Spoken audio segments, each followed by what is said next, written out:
Chegamos à última aula da primeira etapa do primeiro módulo da nossa jornada da transmutação. E agora a gente vai resumir os conceitos, a gente vai dar uma juntada nessas peças do quebra-cabeça e ver como que elas se encaixam juntas para a gente entender como que a nossa mente está criando nossa realidade.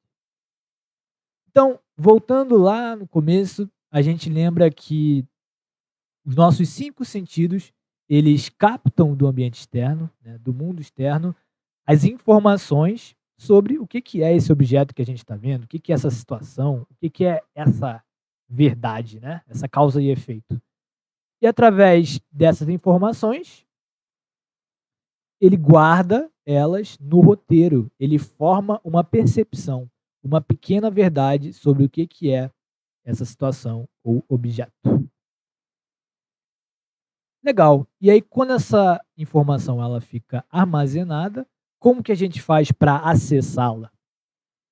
A gente utiliza os nossos pensamentos, que é a gente trazer a percepção do inconsciente para o consciente. Ou seja, nossa pequena verdade para os nossos pensamentos. E aí a gente pode então, né, projetar esse pensamento nesse objeto que a gente está vendo.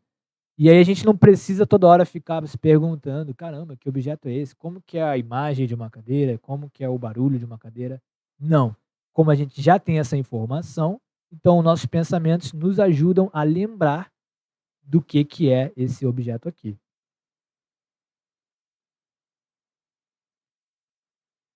Através das nossas expectativas, né, das nossas emoções que nós estamos projetando a todo momento, com essa cadeira a gente vai começar a criar cenários mentais.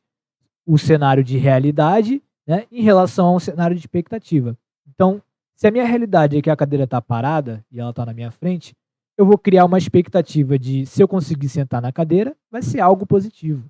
Vai me gerar uma sensação de felicidade, né, uma emoção de alegria. Agora, se eu tentar sentar na cadeira e eu cair dela, aí eu vou tomar um tombo, né, vou sentir uma dor e isso vai me deixar levemente triste. A gente falou também do complexo reptiliano, que é esse nosso lado lógico, frio e racional, que ele impacta, né, nas nossas crenças, impacta no nosso roteiro, nas nossas verdades. E ele começa então a desenvolver aquelas formas de forçação de barra, da gente querer controlar a realidade, né? Ao invés da gente só se preocupar com as nossas expectativas, a gente está querendo ter o controle de todas as variáveis que a gente realmente não tem controle. E essa sensação de querer ter segurança a qualquer momento, de querer suprimir aquela sensação de medo por saber que não controla tudo. A gente também falou do nosso eu, do nosso ego e como a gente se identifica com as nossas ideias. E como a gente, né, se amarra a elas, a gente se prende a elas, e isso impede com que a gente tenha um melhor relacionamento com as pessoas, tenha, né, uma melhor discussão com elas. E também isso faz com que a gente fuja sempre dos nossos problemas, a gente fique nesse modo de sobrevivência. A gente enxergue o negativo como algo ruim que está ameaçando o nosso eu, está ameaçando o nosso ego. Então todo esse resumo nos faz entrar no piloto automático. Porque se a gente não consegue tomar decisões, né, de transformação da nossa vida, se a gente fica preso, identificado com essas ideias, quando a gente vê que está na hora de mudar, que aquela situação que a gente está vivendo, relacionamento, emprego, a gente não está mais com aquele mesmo brilho no olho, que aquilo perdeu sentido, então a gente fica preso naquela casca, naquele ego que nos impede de fazer essa transformação, de mudar de ciclo na nossa vida. Só que, resumindo todas essas informações, eu quero te dar um exemplo, né? Claro que não poderia faltar um exemplo, para a gente analisar junto como que isso na prática acontece. E eu vou analisar junto a vocês agora a experiência que eu tive na aeronáutica. Como que esses conceitos a gente pode entender o que que me impedia, né? O que que me trouxe dificuldades e como que eu consegui sair daquela situação. Então, na aeronáutica, o que estava no meu roteiro? Qual que era a identidade que eu tinha assumido? a identidade da vítima, né? Aquela identidade que eu não controlo ainda o meu lado racional, que eu estou sempre no modo de sobrevivência, que eu quero só as regalias, eu quero só o benefício, eu quero o pote de ouro no final do arco-íris, mas o processo em si, né? Eu quero menos trabalho, menos conforto, mais conforto possível. E aí, através dessas crenças, dessas verdades que eu tinha, eu as projetava nas situações que eu estava vivendo. E aí, qual que era a minha expectativa de felicidade lá dentro?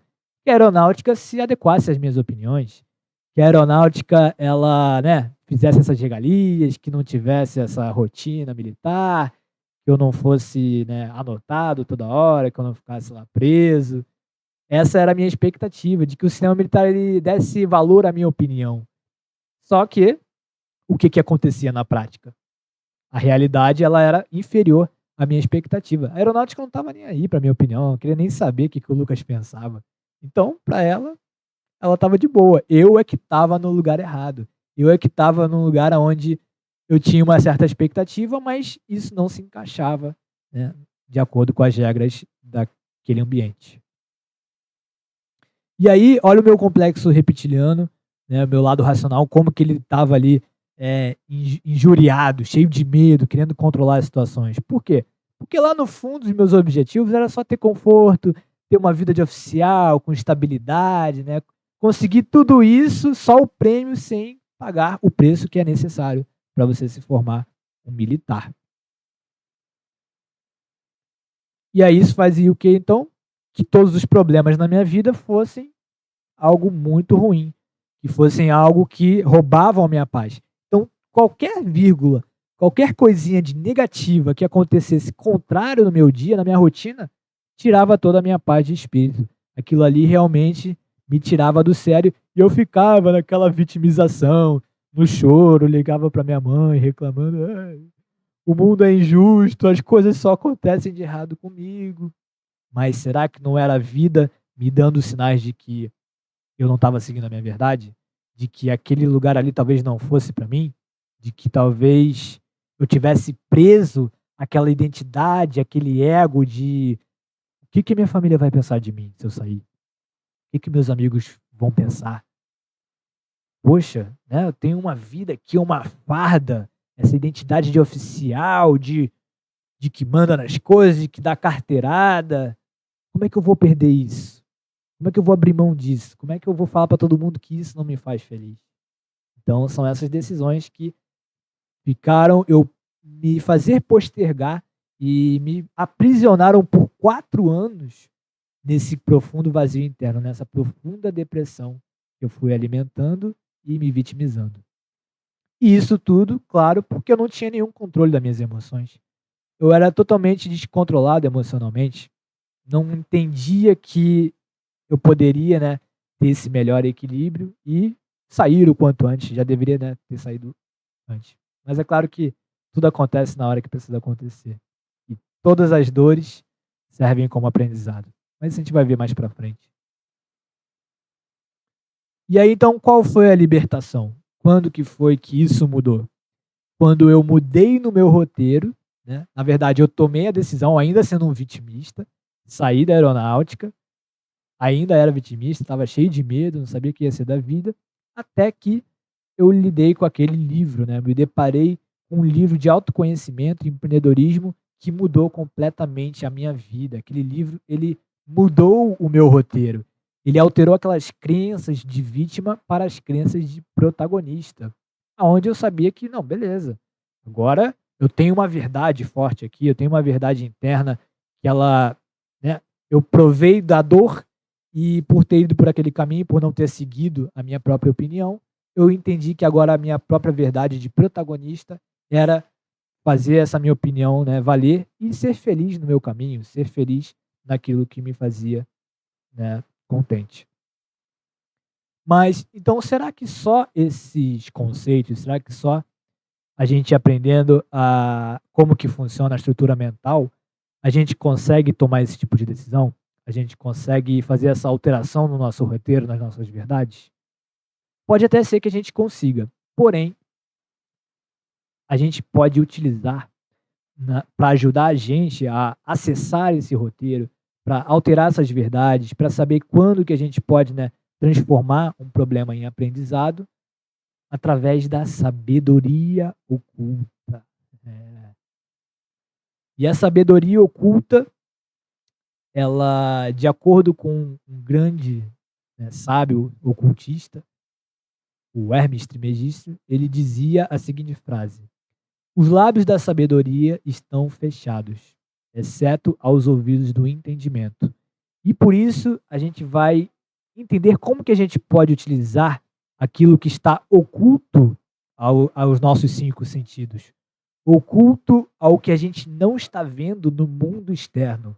E então, para isso, na próxima etapa da nossa jornada, no nosso próximo módulo, a gente vai conhecer os 7 princípios da transmutação e como que essa grande sabedoria milenar, atemporal, pode realmente nos ajudar a transformar as nossas verdades da nossa vida.